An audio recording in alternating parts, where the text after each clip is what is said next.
I want to send a special shout out to Boogie Bentley, Dauber, and the Indie Kid over at the Talkin VAWLS Network on YouTube. I also want to ask y'all to go smash that like button and subscribe to their channel on YouTube. Go Big Orange.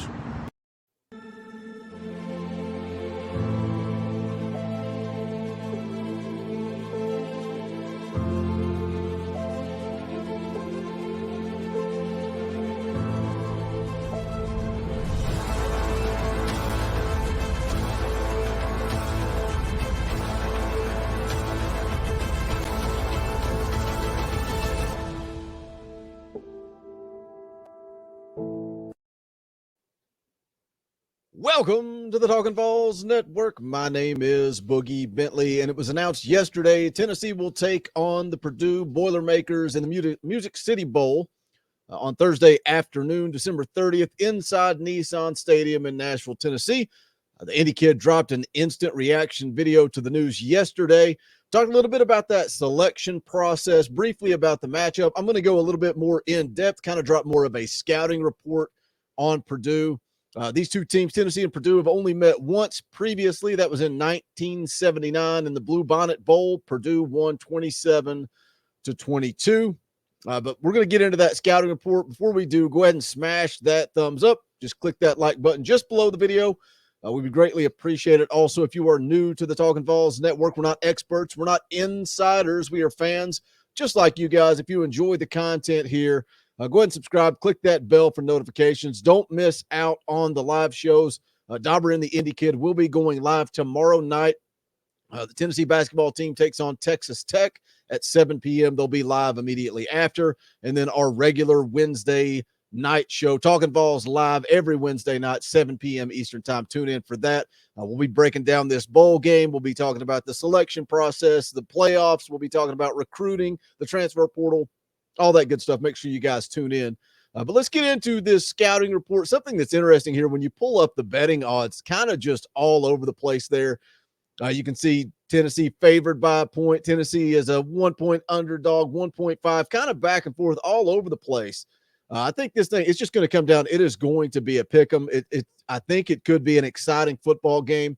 I know listening to Indie Kid's video yesterday, and I get it, a lot of people don't seem hyped or excited about the matchup, but I think we don't need to get lost in that. We don't need to get lost in the, oh, it's the Music City Bowl. Oh, it's Nashville. We're not leaving the state. I think we need to celebrate this football team. You know, this is a team that not many people expected them to be going to the postseason this year, but here we are. I think we need to celebrate this team and their accomplishments and the fact that they're getting to go bowling and what this means for this team, the extra practices.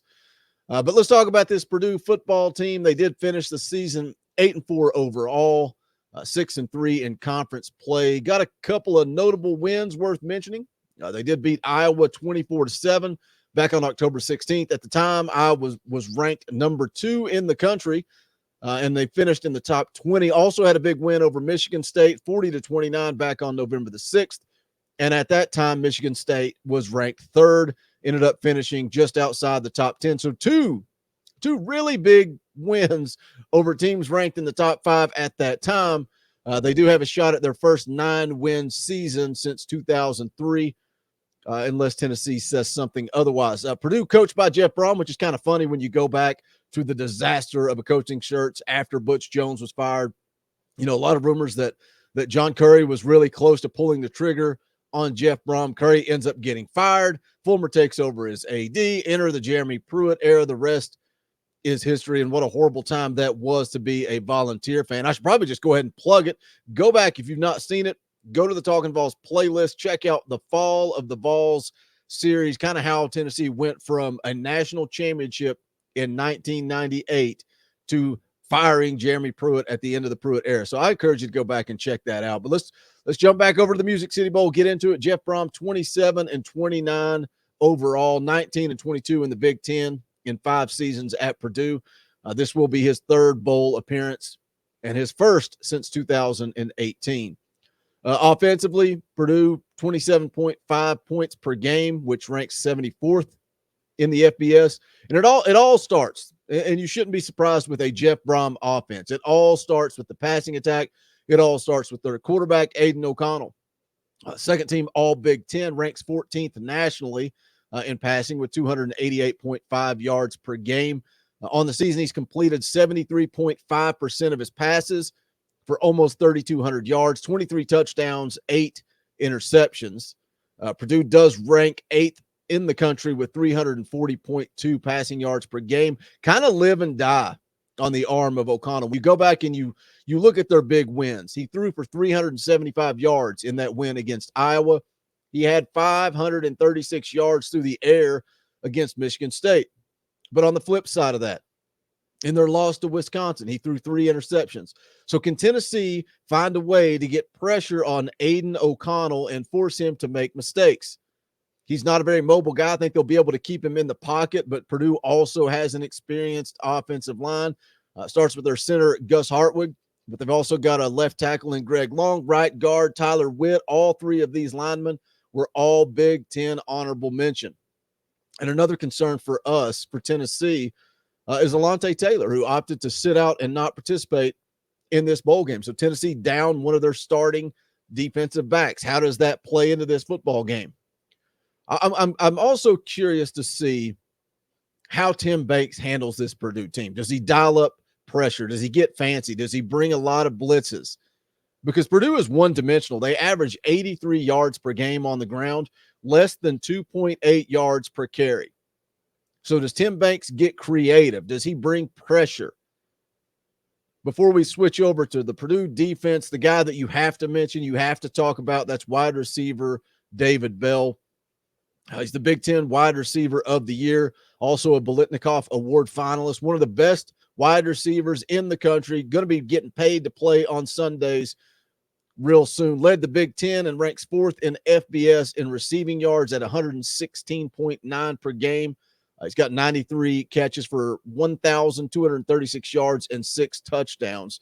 And again, you talk about guys making big-time plays in big-time games. He went over 200 yards in both of the wins over Iowa and Michigan State. So David Bell, big-time wide receiver. Who's going to shut this guy down? Who is arguably Alontae Taylor is the best corner on the team, and he's opted to sit out. So how does Tennessee find a way to stop this passing attack and more specifically stop David Bell? Switching over to defense, Purdue gives up 20.5 points per game. That ranks 22nd in FBS. 340.8 yards per game, which ranks 5th in the Big Ten in total defense, and tied for 58th in FBS with yards per play allowed at 5.44. I think Tennessee's going to be able to dial up some chunk plays. This Purdue defense, they've got some playmakers, but I think it just we can look at it. We can run down numbers. We can run down stats. To me, in this bowl game, Tennessee versus Purdue, Tennessee's going to do what they want on offense. And I saw somebody in the comments section of Indy Kid's video of his instant reaction to the bowl selection. And they said something about Purdue having time to prepare for Tennessee's up-tempo offense. There is not enough time to prepare. There's not. There just isn't. I think Tennessee's going to start fast like they started fast all year long. I think it's going to come down to what Tennessee is able to do with the football versus what Purdue can do to stop them. They do have some playmakers on the back end. Safety Cam Allen, corner Daedric Mackey. They have 7 interceptions combined. They've also got a good edge rusher in George Karlaftis. He's a guy that really demands double teams, still has 41 tackles, 11.5 tackles for loss, 5 sacks, 8 quarterback hurries. But I just don't think, I don't think Purdue is going to be able to slow down Tennessee. But that's where it becomes interesting because Purdue has a good offense. They're a dangerous offense. The key to me, can Tim Banks find a way to shut down that passing attack? A lot of people not excited about this matchup. I know Indy Kid said he wanted an ACC matchup, and I get it. But this matchup intrigues me. I think at the end of the day, it's going to be a pick 'em. It's going to be a close game. I think there's going to be a lot of points scored. I think it's going to be a fun game to watch. But I think the difference maker for me, what it all comes down to, the difference maker is turnover margin. 5 times this year, 5 times, Purdue has finished a game with a negative turnover margin. In those games, Purdue is 1-4. So can Tennessee find a way? Again, can they find a way to get pressure on Aiden O'Connell, force him to make mistakes, just like that Wisconsin game, force him to throw 3 interceptions. If Aiden O'Connell turns the ball over 3 times, Tennessee is going to run Purdue out of Nissan Stadium. It ain't even going to be a ball game if Purdue turns the football over. So turnover margin is the key for me. Also, Tim Banks, what does he dial up on defense to stop that one-dimensional attack? That's the difference, guys. One-dimensional. Tennessee's going to mix it up. They're going to run the football. They're going to throw the football. But Purdue is one-dimensional. What can Tim Banks do over the next 3 weeks to get this defense ready to go and shut down that one-dimensional attack? Hit that comment section. Let me know your guys' thoughts. What is your prediction? What's your early score prediction for the bowl game against Purdue? If you have not done so yet, please smash that thumbs up on the way out the door. Also, go check out the official merchandise of the Talkin' Vols Network. Just go to bonfire.com/store/Talkin' Vols. You can see the new hoops merchandise. We got the TBA Jam Talkin' Vols edition, but we've also got the old school, the retro Vols, Talkin' Vols State Pride. All the merchandise, again, bonfire.com/store/Talkin' Vols. Pick your design, pick your style, pick your color, all kinds of customizable options. But that is going to wrap it up for this one. Again, don't forget to join Dauber and Indy Kid tomorrow night, immediately following the basketball game. And then join us Wednesday, 7 p.m. Eastern for Talkin' Vols Live. But that's going to wrap it up for this one. This is the Talkin' Vols Network. My name is Boogie Bentley. Go Big Orange. The songs howl like me, poets sat in our chains, soaking moonlit fall.